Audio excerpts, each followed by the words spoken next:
Hello guys, मैं मुर्तजा आलम आप सबका वेलकम करता हूं अपने इस वीडियो में। आज का हमारा टॉपिक है मेकिंग द वर्ल्ड ग्लोबल, या इसे ऐसे भी कह सकते हैं making of a global world. क्या होता है ये ग्लोबल या ग्लोबलाइजेशन क्या है? ट्रेड के जरिए कल्चर का शेयर कर लेना या और भी किसी तरह से डिफरेंट नेशंस का इंटरकनेक्ट होना, यही तो ग्लोबलाइजेशन है। इन शॉर्ट में हम यही समझ सकते हैं। आइए इसको सिस्टमेटिकली समझते हैं। The growing economic interdependence, interdependence एक दूसरे के ऊपर वो इकोनॉमिकली डिपेंड करेंगे, of countries world wide through increasing volume and variety of cross border transactions in goods and services. सामान के पहले के ट्रेड करने के लिए क्वांटिटी वॉल्यूम कुछ और होता था, लेकिन आज की डेट में पॉपुलेशन उसी हिसाब से वर्ल्ड का काफी बढ़ गया है, तो उसी हिसाब से उनको उनकी डिमांड भी है, तो वॉल्यूम भी बढ़ गया है, वैरायटी भी बढ़ गए हैं। तो इनमें होने वाले सारे transactions, clear international capital flows, आज कोई भी कहीं भी अपना इन्वेस्ट कर सकता है, कैपिटल लगा सकता है किसी भी कंट्री में जाके, सब दिन से ऐसा नहीं है। And more rapid and wide spread diffusion of technology, आए दिन टेक्नोलॉजी में नया नया एडवांसमेंट हमें देखने को मिलता है। टेक्नोलॉजी जो है रैपिडली चेंज हो रहे हैं। तो ये है ग्लोबलाइजेशन। अब है कि इस पर आपको प्रोजेक्ट तैयार करने हैं, हिस्ट्री से है ये टॉपिक। अब ग्लोबलाइजेशन कोई एक दिन में होने वाला इंसिडेंट नहीं है, एक ही दिन में हो गया हो ऐसा नहीं है। आज दुनिया एक ग्लोबल विलेज की तरह हम देख रहे हैं। सेकंडों में हम किसी भी नेशन के किसी भी पर्सन से सेकंडों में कनेक्ट हो जाते हैं, कोई भी डील कर सकते हैं। आज हमारे पास इतनी सारी टेक्नोलॉजी आ गई है। तो ये ऐसे ही नहीं हुआ है, इसे होने में हजारों साल लगे हैं। हजारों साल पहले हमारे इंडस वैली सिविलाइजेशन के लोग वेस्ट एशिया, बोले तो अरब वगैरह से ट्रेड किया करते थे। अफ्रीका, नॉर्थ अफ्रीका के जो कंट्रीज है उनके साथ उनका ट्रेड हुआ करता था। ये उस समय से चला आ रहा है, कोई आज अचानक नहीं हुआ, और ये किसी एक कंट्री ने नहीं किया है। इस पूरे ग्लोब पे जितने भी कंट्रीज है सबके साथ कुछ न कुछ होता रहा है, जिसका रिजल्ट ये है कि आज हम पूरी दुनिया को एक ग्लोबल विलेज के तौर पे देख रहे हैं। आइए हम एक एक करके इनके बहुत सारे वजह हैं, कॉज हैं, आज एक एक करके हम उन सभी को जानने की कोशिश करते हैं। सबसे पहले बात करते हैं प्री मॉडर्न वर्ल्ड, जहां पे इसकी शुरुआत होती है। 3000 BCE, thriving coastal trade network connected the Indus Valley civilization to what is now West Asia. Coastal region में रहने वाले लोग, इंडस वैली के जो ट्रेडर्स थे, वो वेस्ट एशिया के साथ ट्रेड के जरिए कनेक्टेड थे। और आज नहीं, आज से 3000 BCE, बोले तो लगभग 5 साल पहले, Christopher Columbus discovered the waste continent America by using sea routes. Christopher Columbus वो है जो इंडिया को ढूंढने निकला था, और गलती से वो गलत रूट पकड़ लेने की वजह से वो भटकता हुआ बाहमास पहुंच गया, और उसने इस तरह से अमेरिका कॉन्टिनेंट की खोज कर ली, और ऐसा करने के लिए उसने सी रूट को यूज किया था। तो इस तरह से हम देख रहे हैं ग्लोबलाइजेशन में एक्सप्लोरेशन का भी बहुत बड़ा हाथ है। The conflict that erupted in 1914 swept across nearly the entire globe, unfolding in Europe, Africa, Asia and Pacific. First world war से के नाम से हम जिसे जानते हैं, इसकी शुरुआत 1914 में हुई थी, और इस वॉर में एक नहीं बल्कि कई कॉन्टिनेंट जो इन्वॉल्व थे, एशिया, नॉर्थ अफ्रीका, यूरोप तो पूरा था ही, और ये सब हुआ था फर्स्ट वर्ल्ड वॉर के समय।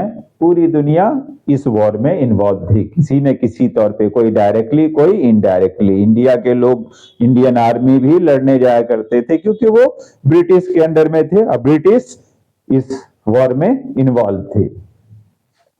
आगे हम देखते हैं silk road link the world. क्या सिल्क रोड का भी कोई रोल है? हाँ है, सिल्क रोड का भी रोल है ग्लोबलाइजेशन में। सिल्क रोड की शुरुआत होती है चाइनीज सिल्क ट्रेडर्स के द्वारा। वो इस पैसेज को ढूंढते हैं, इस पाथवे को ढूंढते हैं, और इसका इस्तेमाल वो करते हैं यूरोप तक पहुंच बनाने के लिए, इंडिया जैसे एशिया के अदर कंट्रीज तक, उधर अरेबियन कंट्रीज और नॉर्थ अफ्रीका तक पहुंचने के लिए उन्होंने जो रोड को ढूंढा, जिस रोड को उन्होंने तैयार किया, उसे हम सिल्क रोड के नाम से जानते हैं, क्योंकि उस जमाने में सिल्क कैसे तैयार करना है, सिल्क के कपड़े, ये सिर्फ चाइनीज लोग ही जानते थे, वो दुनिया को नहीं बताए थे। तो उस सिल्क कपड़े की ट्रेड के लिए वो दुनिया के अलग अलग हिस्से तक जाने के लिए इस रोड का इस्तेमाल करते थे। लेकिन इसका मतलब ये नहीं कि सिर्फ वही इस रोड का इस्तेमाल करते थे। उनको देखकर इस रूट का इस्तेमाल और लोगों ने भी करना शुरू किया, वे भी ट्रेड अपना करने लगे इसके थ्रू। बुद्धिस्ट प्रीचर्स आने लगे इंडिया और इधर उधर जाने लगे, मुस्लिम प्रीचर्स आए, क्रिश्चियन मिशनरीज आए, सब ने इसी रास्ते का इस्तेमाल किया है, और इस तरह से एशिया, अफ्रीका और यूरोप इस रूट के थ्रू एक दूसरे से कनेक्टेड हुए। This term highlights the significance of Chinese silk shipment heading westward along this path. Chinese silk traders जो अपने सिल्क के शिपमेंट को इसी रास्ते से होकर पश्चिम की तरफ ले जाया करते थे, चाहे वो पश्चिम से उत्तर की तरफ यूरोप चले जाएं या दक्षिण की तरफ अरब या नॉर्थ अमेरिका चले जाएं। Throughout these routes, trade and culture interchange were inseparable. और इस रूट से होकर ट्रेड तो हुआ ही हुआ है, साथ ही कल्चर भी एक दूसरे के साथ लोगों ने इंटरचेंज किया। अलग अलग रिलीजियस प्रीचर्स आए, यहां से लोग गए, सबने इस रूट का यूज किया। तो ग्लोबलाइजेशन में सिल्क रोड का भी एक बड़ा रोल है, हमें नहीं भूलना है, प्रोजेक्ट में इस बात को जरूर देना है। आगे, क्या हमारे यहाँ आज जितने भी तरह का फूड देखते हैं, क्या सब दिन से हमारे यहाँ ऐसे हैं? नहीं। इनमें से कई तो ऐसे हैं जिनके बारे में हमारे एंसेस्टर्स लगभग 5-6 सेंचुरी पहले जानते भी नहीं थे।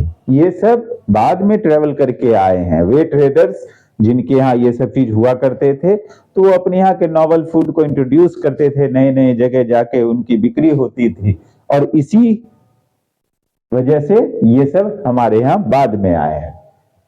फूड ट्रैवल्स, हमें फूड के बारे में भी आप जरूर बताएंगे इस project. Traders and travelers have historically introduced novel crops to the land they traverse. जहां भी वो जाते थे व्यापार करने के लिए, तो अपने यहाँ जो भी चीज उनके यहाँ पाया जाता है जो उस जगह नहीं है, वो उसे इंट्रोड्यूस करते थे। Many commonplace foods such as potatoes, chilies, maize, soybean, groundnut and sweet potatoes were unfamiliar to our ancestors until 5th century roughly. ऐसे मोटे तौर पे देखा है तो 500 से 600 साल पहले तक हमारे पूर्वजों को इन फूड के बारे में पता भी नहीं था, ये सब बाद में आए हमारे यहाँ। The exchange of goods and agricultural practices through exploration has significantly shaped the diversity of our global food culture. आज पूरी दुनिया में लोग सिर्फ अपने यहाँ के ट्रेडिशनल फूड पे नहीं जी रहे हैं, आज वो पूरी दुनिया के अलग अलग तरह के फूड का मजा ले रहे हैं। और ये सब चीज हुआ है पॉसिबल ग्लोबलाइजेशन की वजह से। अगर ग्लोबलाइजेशन नहीं होता तो ये भी नहीं हो पाता। तो हमें फूड को जरूर बताना है। अब यहां से हम आगे बढ़ते हैं तो बात आती है 19th सेंचुरी की। उस समय ऐसा क्या हुआ जो ग्लोबलाइजेशन में जिसने हेल्प किया हो? In the 19th century, global transformation were shaped by the interplay of economics, social, political, cultural and technological factors. हर तरह के फैक्टर्स शेप देने लगे। The Industrial Revolution fueled increased production and global trade. Europe में industrial revolution चल रहा था इस समय। इंडस्ट्रियल रिवोल्यूशन में प्रोडक्शन एक लार्ज स्केल में हो रहा है। जब लार्ज स्केल में प्रोडक्शन हो रहा है तो उसे दो चीजों की बहुत ज्यादा जरूरत होगी। पहला, वो रिसोर्स जिसे वो रॉ मटेरियल के तौर पे यूज करेंगे, तो वो अपने कॉलोनीज वगैरह से, जैसे इंडिया, यहाँ से कॉटन, स्पाइसेस, इंडिगो, ये सब ले जाया करते थे, मिनरल्स ले जाया करते थे, ताकि उनके यहाँ की जो इंडस्ट्रियल रिवोल्यूशन की रॉ मटेरियल रिक्वायरमेंट है वो पूरी की जा सके। और दूसरी जरूरत पड़ती थी एक मार्केट की, जहां पर वो अपने फिनिश्ड गुड को बेच सके। People moved for jobs impacting culture and demographics.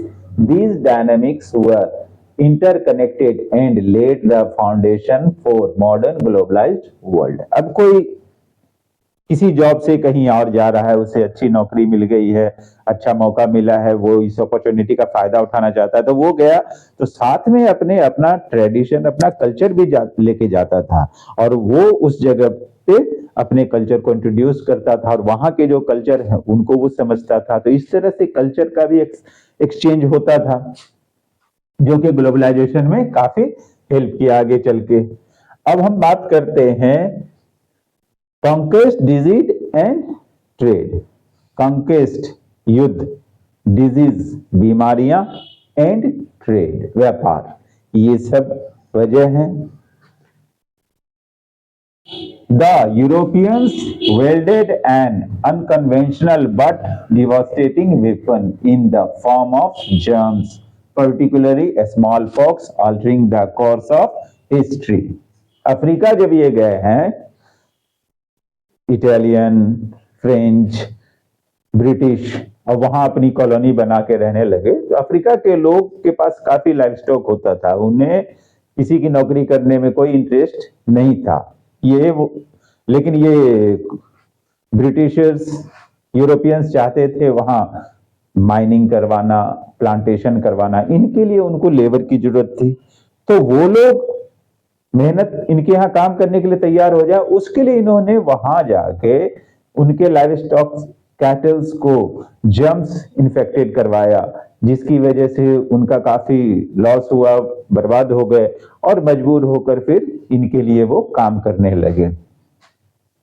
Despite facing poverty and hunger until the 19th century, Europe gradually emerged as the focal point of world trade, while China and India, like prosperous countries, withdrew into isolation after 15th century.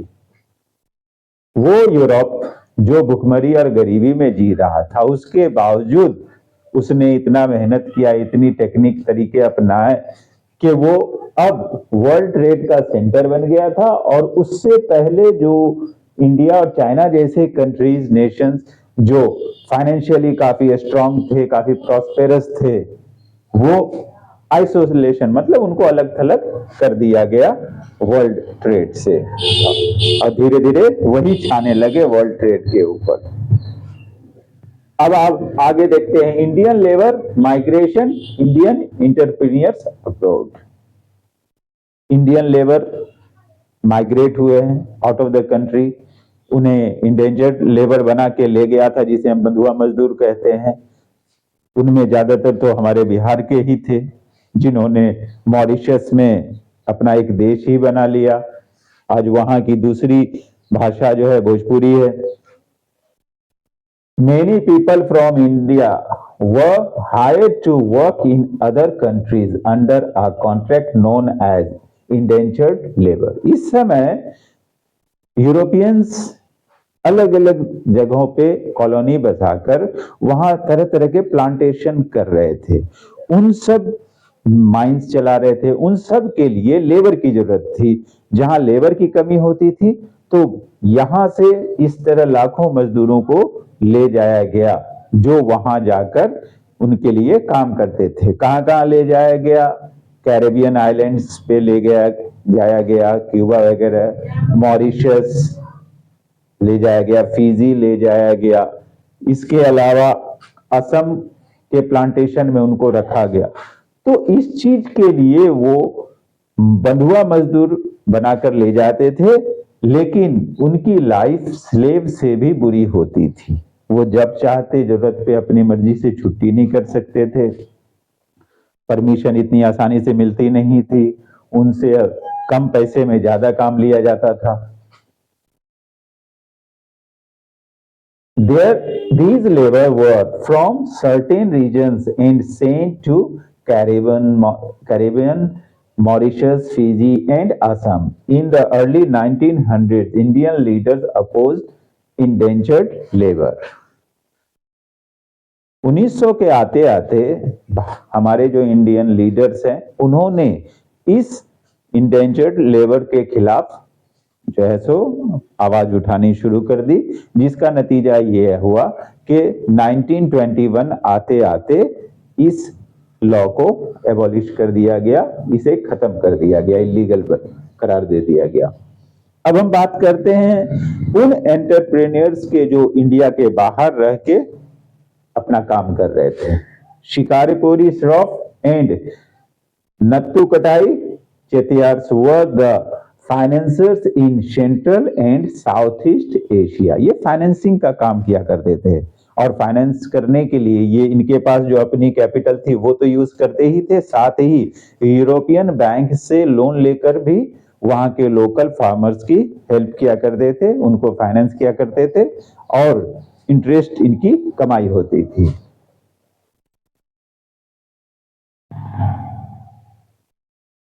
They utilized personal capital or obtained loan from European banks to assist local farmers in cultivating crops for the global market. क्योंकि इस समय Europe में ज्यादा से ज्यादा production की बात चल रही थी, ज्यादा से ज्यादा वो मार्केट पे छाना चाह रहे थे, तो ये वहां के फार्मर की हेल्प किया करते थे, मतलब फाइनेंसिंग काम किया करते थे। तो ये इंडियन थे, इंडिया के बाहर जाकर, ये तो ग्लोबलाइजेशन में इन सब का भी हाथ है। अब बात करते हैं Indian trade, colonization, global system. Europe received export of cotton from India, क्योंकि इंडिया में जो कॉटन पाए जाते हैं वो इस वर्ल्ड के बेस्ट कॉटन होते थे, और इंडिया के क्लॉथ इसलिए यूरोप में छाए हुए थे, पूरी दुनिया में छाए हुए थे, क्योंकि इस कॉटन से वो बनाया जाता था, तो इसके बराबरी का कोई दूसरा मिलता नहीं था। लेकिन अब ब्रिटिशर्स ने क्या किया, उन्होंने तो इंडिया पे कब्जा किया हुआ है, इसे उन्होंने अपना कॉलोनी बना लिया। अब यहाँ के कॉटन को वो यूरोप पहुंचाते थे, वहां की इंडस्ट्रियल रिवॉल्यूशन में काम आता था, और जो तैयार हो जाता था तो तैयार क्लॉथ को फिर वापस बेचने के लिए लाया करते थे। इससे पहले जो इंडिया की तरफ से क्लॉथ का एक्सपोर्ट होता था, उन्होंने उसे रिड्यूस कर दिया और उसकी जगह पे रॉ कॉटन इंपोर्ट करने लगे। In Britain cloth import traffic lead to a reduction in the influx of fine cotton from India. Indigo, a crucial cloth dye, was a significant export for years, but British manufacturers inundated the Indian market. उन्होंने Indian Indigo पे भी अपना control कर लिया, वो सब उठा के यूरोप में इस्तेमाल करने लगे। हालांकि यूरोप वाले इसका, कुछ अदर कंट्री के लोग इसका विरोध भी करने लगे, क्योंकि उनके यहाँ जो डाई मिलता था वो डल होते थे, कम शाइनी होते थे। इंडिगो उससे काफी ज्यादा शाइनी होता था, तो वहां के मार्केट में इसकी डिमांड ज्यादा थी। तो हम देख रहे हैं कि कॉलोनाइजेशन की वजह से भी ग्लोबलाइजेशन पे असर पड़ा है। British export to India exceeded import, creating a trade surplus for Britain. This surplus helped Britain offset trade deficit with other nations where it imported more than it sold. अब Britain के एक तो colony थे नहीं, कई सारे colony थे, तो जहां जरूरत होती थी वहां इनका इस्तेमाल किया जाता था। तो इस तरह से हम देख रहे हैं धीरे धीरे वर्ल्ड कैसे, भले कॉलोनाइजेशन हो चाहे कुछ भी हो, एक दूसरे के नजदीक आ रहे हैं, एक दूसरे को जान समझ रहे हैं। धीरे धीरे यही आगे चल के ग्लोबलाइजेशन आज जो हम कुछ देख रहे हैं ये रिजल्ट के तौर पे आया है। क्या टेक्नोलॉजी का रोल है इसमें कुछ? हाँ है। रेलवे का इनोवेशन हो गया, स्टीम शिप्स लोगों ने ढूंढ लिया। अब इनका इस्तेमाल करके लोग दूर दूर तक जर्नी करने लगे, ज्यादा से ज्यादा सामान को एक जगह से दूसरे जगह भेजने लगे, और जो ट्रेड और जो भी पॉलिटिकल जैसा चल रहा था वो और ज्यादा रैपिडली होने लगा। Technological innovation such as railways, steamships and the telegraph significantly reshaped the 19th century world.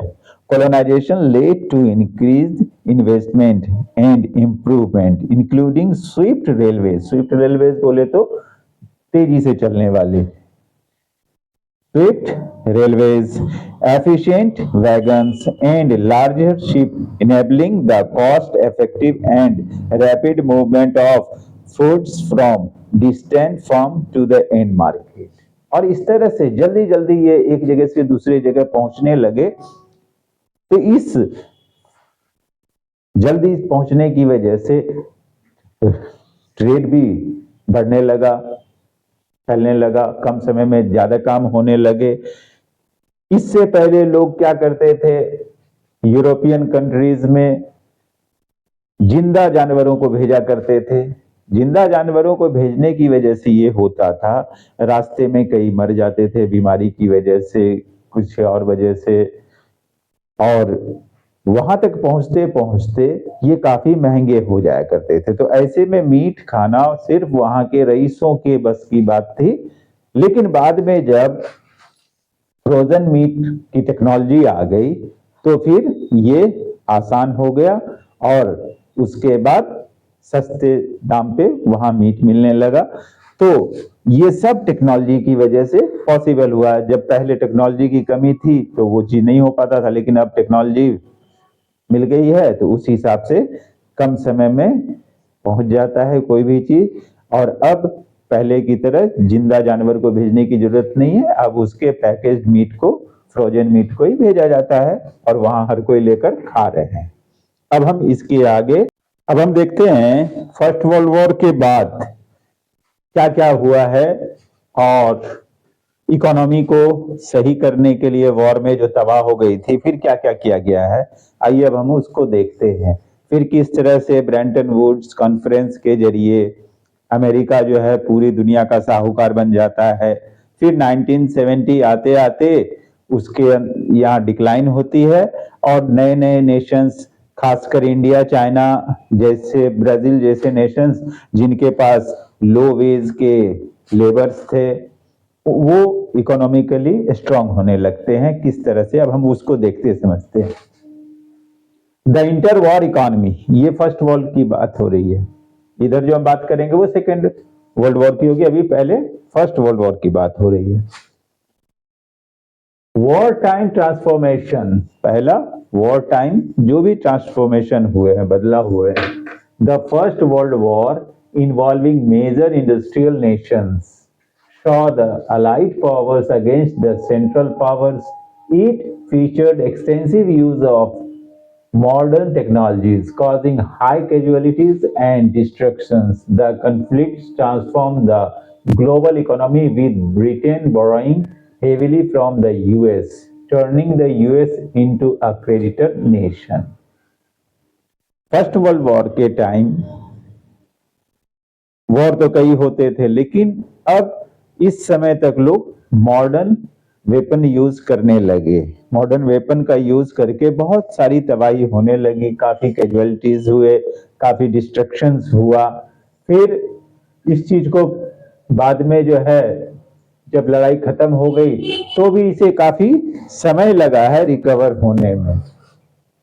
The conflict transformed the global economy with Britain borrowing। वो ब्रिटेन जो पूरी दुनिया पे राज करती थी, जिसके बारे में कहा जाता था कि ब्रिटेन की राज में कभी भी सूरज नहीं डूबता है, वो अब अमेरिका से, यूएस से कर्ज लेने लगी और वो धीरे धीरे कर्ज में आने लगी। और उसे दे कौन रहा है? अमेरिका। और अमेरिका एक नया क्रेडिटर बन के, साहूकार बन के सामने आता है। पोस्ट वॉर रिकवरी, तो इसकी रिकवरी कैसे हुई है? Numerous Nations had recovered economically, but Britain encountered an extended crisis. The development of industries in India and Japan during the war hindered Britain's ability to reclaim its previous dominance in the Indian market and compete with Japan globally. Britain की हालत तो खराब हो ही रही थी।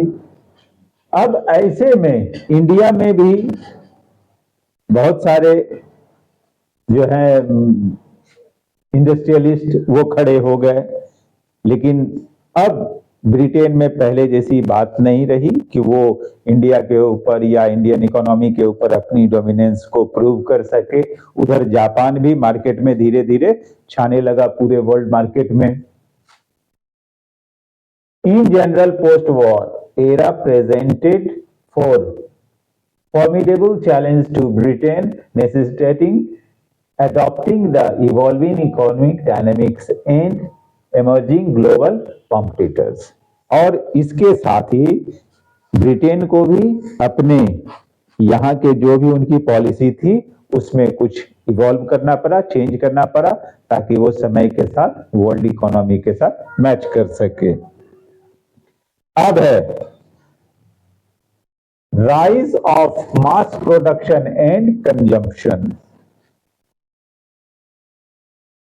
Mass production का rise होना और कंजम्पशन का राइज होना, हम उसके बारे में, इस बारे में यहां पे बात करेंगे।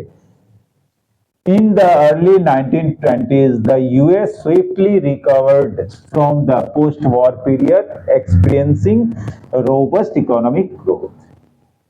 1920s आते आते अमेरिका फर्स्ट वर्ल्ड वॉर के नुकसान से रिकवर हो चुका था और वो सबसे ज्यादा अब इकोनॉमिक फील्ड पे एक्टिव था, फायदा उठा रहा था, उसके यहाँ इकोनॉमिक ग्रोथ भी हो रहे थे।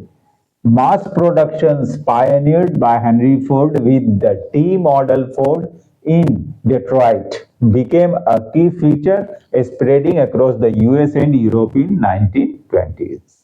हेनरी फोर्ड ने जो फोर्ड की कंपनी शुरुआत की, वो अपने बॉर्डर को क्रॉस करके वेरियस नेशंस तक पहुंचने लगे, मार्केट में उसका नाम होने लगा। Fueled by loans, there was a booming demand of appliances like refrigerators and washing machines, contributing to the US becoming the largest global lender by the 1923। अब फिर से रिकवर किया जा रहा है, बर्बादी के बाद, तबाही के बाद, डिस्ट्रक्शन के बाद मार्केट में ऐसे में रेफ्रिजरेटर, वॉशिंग मशीन और भी कई तरह के अप्लायंसेस, इनकी डिमांड बढ़ गई और इस समय अमेरिका इन चीजों के प्रोडक्शन में मास प्रोडक्शन कर रहा था और वो फिर इससे कमाने लगा और धीरे धीरे एक तरह से वो ग्लोबल लेंडर बन गया, वैश्विक महाजन, जो पूरी दुनिया के अलग अलग नेशन को कर्ज देता रहता, आज भी करता है वो। Post war settlements and the Bretton Woods institution. ये ब्रेटन वुड्स क्या है? ब्रेटन वुड्स कॉन्फ्रेंस नाम से एक इंटरनेशनल फाइनेंस को कंट्रोल करने का, मॉनेटरी फंडिंग को कंट्रोल करने का एक सम्मेलन हुआ था और ये हुआ था न्यू हैम्पशायर अमेरिका में वॉशिंगटन होटल में हुआ था, जिसमें लगभग 44 कंट्रीज के मोर देन 700 रिप्रेजेंटेटिव्स आए थे और वहां पर कुछ एग्रीमेंट्स हुए थे। Post war settlements and the Bretton Woods institutions. The Bretton Woods Conference establishes the International Monetary Funding (IMF). ये जितना भी पूरे दुनिया का करेंसी है उसको मैनेज करने वाला। In 1947 to address extended surpluses and deficit of member nations। International monetary funding के साथ साथ वर्ल्ड बैंक की भी शुरुआत इसी सम्मेलन के दौरान हुई थी, ताकि वो वर्ल्ड को के अलग अलग नेशंस को इस वॉर के बाद रिकवर करने में, फंडिंग करने में हेल्प करने के लिए इसकी शुरुआत हुई थी। The World Bank was also constructed during this conference to finance post war reconstructions, making the commencement of financial operation in 1947। आज भी करेंसी वगैरह के बारे में आईएमएफ ही देखती है। अब बात करते हैं, यहां तक तो हम फर्स्ट वर्ल्ड वॉर के बाद की बात की, अब हम सेकेंड वर्ल्ड वॉर के बाद की बात करते हैं। The early post war years after second world war. The Bretton Woods Agreement marked the beginning of a remarkable era of trade and income growth for Western industrial nations and Japan. Throughout these decades, technology and enterprise were disseminated globally। अब यहां पर क्या हुआ, इस world war के बाद क्या हुआ, इसके बाद ब्रेटन वुड एग्रीमेंट खत्म होता है, उसका एंड होता है और ग्लोबलाइजेशन, क्योंकि ब्रेटन वुड एग्रीमेंट के बाद अमेरिका बहुत ही चालाकी से पूरी दुनिया का महाजन बना हुआ है और पूरी दुनिया की इकोनॉमी को अपनी चारों तरफ ही नचाता रहता था। लेकिन 1970s आते आते स्थिति बदली और नेशंस सामने आए, इकोनॉमिकली वो आगे भी बढ़े और अमेरिका का डिक्लाइन भी हुआ, वो हम यहां देखते हैं। From the 1960s, the US encountered a decline in financial and competitive strength, attributed to rising costs associated with foreign engagement. The 1970s witnessed alteration in the international financial system and a surge in unemployment in the industrial world। काफी दिक्कत होने लगी America में, unemployment वगैरह भी देखने को मिला। Low wage Asian countries such as India and China, low wage Asian countries including China became destinations for multinational corporations, while recent times have seen substantial economic growth in India, China and Brazil, reshaping the global world economic landscape। आज हम देख रहे हैं China हो, India हो, Brazil हो, ऐसे countries में जहां लो वेज में लोग मिल जाते हैं काम करने के लिए, तो ऐसे मल्टीनेशनल कॉरपोरेशंस के लिए ये डेस्टिनेशंस होते हैं, ऐसी जगहों को वो ढूंढते हैं जहां वहां उन्हें लो वेज में लेबर मिल जाए, अवेलेबल हो, आसपास मार्केट भी हो, तो वो सब कुछ यहाँ अवेलेबल है। धीरे धीरे इकोनॉमिकली ये बढ़ रहे हैं। तो हमने देखा किस तरह से ग्लोबलाइजेशन हुआ है। ग्लोबलाइजेशन की शुरुआत को हम देख रहे हैं, पहल भले ट्रेड से हुआ हो, लेकिन उसके बाद बात सिर्फ ट्रेड तक ही नहीं रही, उसके बाद कल्चर है, फूड है, कई चीज हैं, हर तरह से ग्लोबलाइजेशन हुआ है और ये एक बार में नहीं हुआ है, इसे होने में थाउजेंड्स ऑफ इयर्स लगे हैं। आई होप आप लोग अपने प्रोजेक्ट को बेहतर ढंग से पूरा करेंगे। मैंने जो बताया है इससे भी अच्छा करने की कोशिश करें।